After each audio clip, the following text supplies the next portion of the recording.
7 তারিখের ঘটনার বিবরণ দিয়ে 8 তারিখ সকালে এফআইআর করেছে সবচেয়ে বড় অপরাধী ডান হাত, সে একজন অপরাধী। তৃণমূল তাকে শেল্টার দিচ্ছে, পুলিশ তাকে পাহারা দিচ্ছে।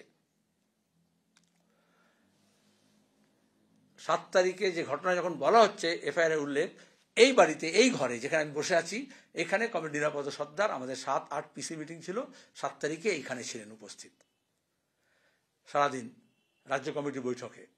তাহলে মিথ্যা এফআইআর করা হলো, তার নাম 1 নম্বর দেওয়া হলো কেন? সিপিএমকে ভয়, মমতা ব্যানার্জি ভয় দেখছেন, আমরা ভয় দেখাচ্ছি না। 8 তারিখ সকালে এফআইআর করেছে, 8 তারিখ সকালে বীরভূমে গিয়েছে। এখানকার মিটিং থেকে আমরা সিদ্ধান্ত নিয়েছিলাম 7 তারিখে, যেহেতু বীরভূমে ও ক্ষেত মজুর আন্দোলনের নেতা, যে ক্ষেত মজুর মহিলারা তাদের প্রাণহানি হয়েছে, সেখানে সে গিয়েছিল সাহায্য নিয়ে এবং তাদের দুঃখ দুর্দশা শুনতে। নিঃশর্ত মুক্তি চাই। আজকে নতুন করে নাটকীয় মোড় নিয়েছে সন্দেশখালী কাণ্ড, কারণ ইতিমধ্যেই শিবু হাজরা, যার বিরুদ্ধে একাধিক অভিযোগ রয়েছে, সন্দেশখালীর গ্রামবাসীদের, সন্দেশখালীর মহিলাদের নারী নির্যাতনের মতো অভিযোগও যারা করছেন, সেই তৃণমূল নেতার অভিযোগের ভিত্তিতে যে এফআইআর দায়ের করেছে পুলিশ, তার প্রেক্ষিতেই আজ আটক করা হয়েছে প্রাক্তন সিপিএম বিধায়ক নিরাপদ সর্দারকে। আর তাকে ঘিরেই আজকে রীতিমতো রণক্ষেত্রের চেহারা বাঁশজনি থানা এলাকায়। বাঁশজনি থানা এলাকায় ভাড়া বাড়িতে থাকে নিরাপদ সর্দার। পুলিশ সকাল 10টা নাগাদ তাকে বাড়ি থেকে আটক করে, যদিও কোনো কারণ তাকে জানানো হয়নি এবং এখনো পর্যন্ত বাঁশজনি থানায় তিনি রয়েছেন। সিপিএম নেতৃত্ব ইতিমধ্যেই সরব হয়েছেন সমালোচনায়। চক্রান্ত, পরিকল্পিতভাবে ভাসানো হয়েছে নিরাপদ সর্দারকে, এমনটাই তাদের অভিযোগ। বাঁশজনি থানার বাইরে এই মুহূর্তে ভিড় জমিয়ে রয়েছেন সিপিএম নেতৃত্ব, রীতিমতো স্লোগান দিচ্ছেন তারা। সকাল 10টা থেকে বেলা গড়িয়েছে দুপুর 2টো, এখনো পর্যন্ত নিরাপদ সর্দারকে থানাতেই বসিয়ে রাখা হয়েছে এবং কি কারণে তাকে আটক করা হয়েছে পুলিশ সেই নিয়ে কোনো ব্যাখ্যাই কিন্তু দেয়নি। শিবু হাজরা, যার খোঁজ চলছে, যিনি বেপাত্তা, যার বিরুদ্ধে সন্দেশখালীর গ্রামবাসীদের একাধিক অভিযোগ রয়েছে, তার অভিযোগের ভিত্তিতে গ্রেফতার করা হলো সিপিএম এর প্রাক্তন বিধায়ককে। যে সিপিএম এর প্রাক্তন বিধায়ক একেবারে শুরু থেকেই দাবি করেছিলেন শেখ শাহজাহান তিনি এলাকাতেই রয়েছেন। কি কারণে তাকে আটক করা হলো পুলিশ কিছুই জানায়নি এখনো অবধি।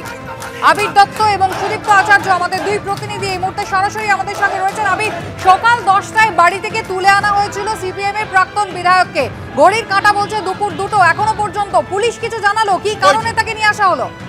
দেখো, শুরুতে আমরা রয়েছি, ইতিমধ্যে এখানে দেখা যাচ্ছে যে সিপিএম এর তরফ থেকে বিক্ষোভ করা হচ্ছে এবং তোমায় জানাই যে এখানে যেটা জানা যাচ্ছে, সিপিএম এর যারা কর্মীরা এখানে রয়েছেন তারা যেটা জানাচ্ছেন যে কিছুক্ষণ আগে, এবং ছবিতেও দেখা গেল যে জেলা পুলিশের তরফ থেকে 5 জন প্রতিনিধি তারা এসছেন, বসিরহাট পুলিশের তরফ থেকে, এবং যারা তারা এসছেন তারা এখানে যেটা মনে করা হচ্ছে যে সিপিএম এর প্রাক্তন এমএলএ, তাকে জিজ্ঞাসাবাদ করার জন্যই তারা এসছেন।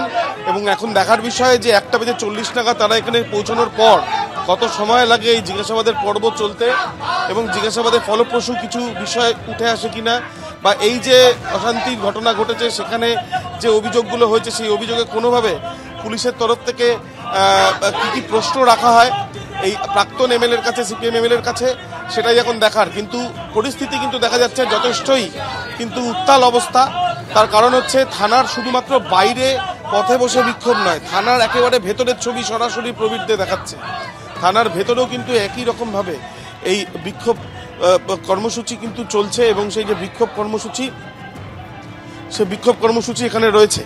প্রবীরকে বলবো একবার, এদিকে একদিকে যেমন এই বিক্ষোভ চলছে, সেই বিক্ষোভ একদিকে যেমন বিক্ষোভ চলছে সেই বিক্ষোভ এখানে, এবং অন্যদিকে এখানে ফিরদৌস শামীম আইনজীবী, তিনিও এখানে রয়েছেন, তার সঙ্গেও একবার আমরা কথা বলবো। এই কাজই করেন যে কাজ আছে। জেলা পুলিশ কি এসছে? জেলা পুলিশ কি এসছে? এখনো পর্যন্ত আমার কাছে কোনো খবর নেই। শিবু কেন, শাহজাহান যেটা পালের গোদা সেই ফেরার। আর সব থেকে বড় কথা তো গ্রেপ্তার প্রথম করা উচিত মমতা বন্দ্যোপাধ্যায়কে। সে যা অপকর্ম করেছে, ও শাহজাহান, ওদের পুরো দলটাকে গ্রেপ্তার করা উচিত। ও মমতা থেকে শুরু করে শাহজাহান।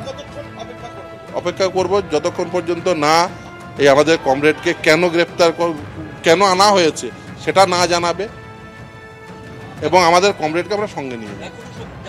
এখনো পর্যন্ত পুলিশ এখনো পর্যন্ত জানাতে পারছে। কে এসছে আমি জানি না, কে এসছে এখনো জানি না, কে এসছে আমি জানি না, এখনো পর্যন্ত জানি না। এখনো পুলিশ সেটা বলতেই পারছে না, এটা রানিমার পেয়াদারা বলতে পারছে না, এটা পুলিশ নয়, রানিমার পেয়াদা।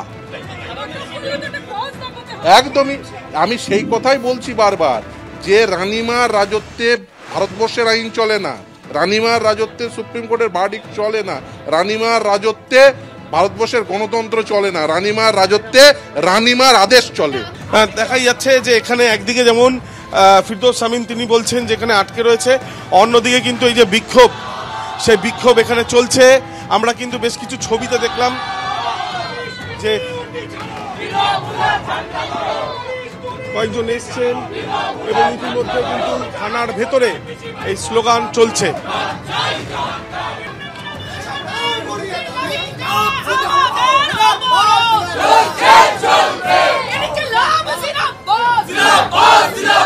পুলিশ তুমি গুর্কি ছাড়ো, তৃণমূলে ঝান্ডা ধরো, পুলিশ তুমি গুর্কি ছাড়ো, তৃণমূলে ঝান্ডা ধরো। অপরাধী বসিরহাটের এসপিকে অবিলম্বে গ্রেফতার করতে হবে, করতে হবে, করতে হবে, অপরাধী বসিরহাটের এসপিকে অবিলম্বে পদত্যাগ করতে হবে, করতে হবে,